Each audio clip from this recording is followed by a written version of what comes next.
আসসালামু আলাইকুম এভরিওয়ান। আমরা এই মুহূর্তে যে জায়গাটিতে আছে, জায়গাটি অবস্থিত সিলেট আম্বরখানা এয়ারপোর্ট রোড বাই টিলা পয়েন্ট। জায়গাটি দেখতে অসাধারণ, কারণ সবারই পরিচিত জায়গাটি। জায়গাটি যে আসেননি তাদের জন্য এই ভিডিওটি, অবশ্যই জায়গাটিতে আসবেন।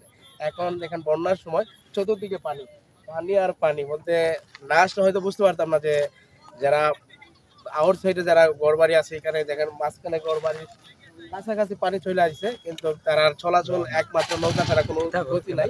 তারা নৌকাতে চলাফেরা করতেছে। আর এই ভিডিওতে দেখতে পারবেন যে পুরো যে বাইচিল্লা বছরের যে পানি, কতটুকু পানি হয়েছে।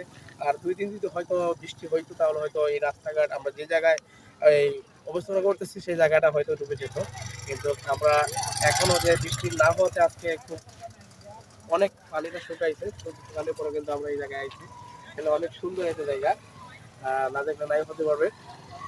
আর আপনারা অবশ্যই মূলত এই জায়গাটাতে আসবেন, না আসলে বুঝতে পারবেন না। জায়গাটা কিন্তু আসলে এখন যে গ্রামের একটা প্রকৃতি এই জায়গাটাতে পাওয়া যাচ্ছে, খুবই ভালো লাগতেছে এই জায়গাটাতে এসে। আর দেখুন প্রচুর মানুষ দেখা যাচ্ছে, নৌকা কিন্তু ভাড়া নিয়ে 100 টাকা ভাড়া নিয়ে এই আউটটা পুরো ঘুরতেছে। আপনারা এই আউটে যদি ঘুরতে চান, এই এত এনজয় করতে চান, তাহলে কিন্তু এখন এই সুযোগ।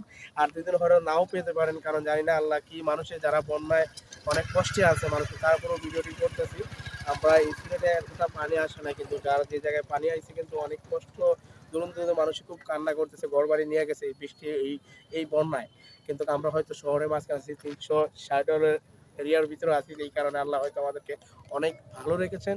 দোয়া করি আল্লাহর কাছে অনেক হাজার শুকরিয়া, আল্লাহ আমাদেরকে ভালো রাখার কারণে। কিন্তু আমরা এই জায়গাটিতে এসে খুব এনজয় করতেছি, কিন্তু ভালো লাগতেছে। তারপরেও গরিব দুঃখী মানুষ যারা পানিতে আছে এখনো, যারা ঘরবাড়ি নিয়েছে, তাদের জন্য অনেক কষ্ট হয়। তারপরে আল্লাহর কাছে দোয়া করে আল্লাহ তাদেরকে যেন এই বন্যা থেকে হেফাজত করে। ভালো থাকবেন।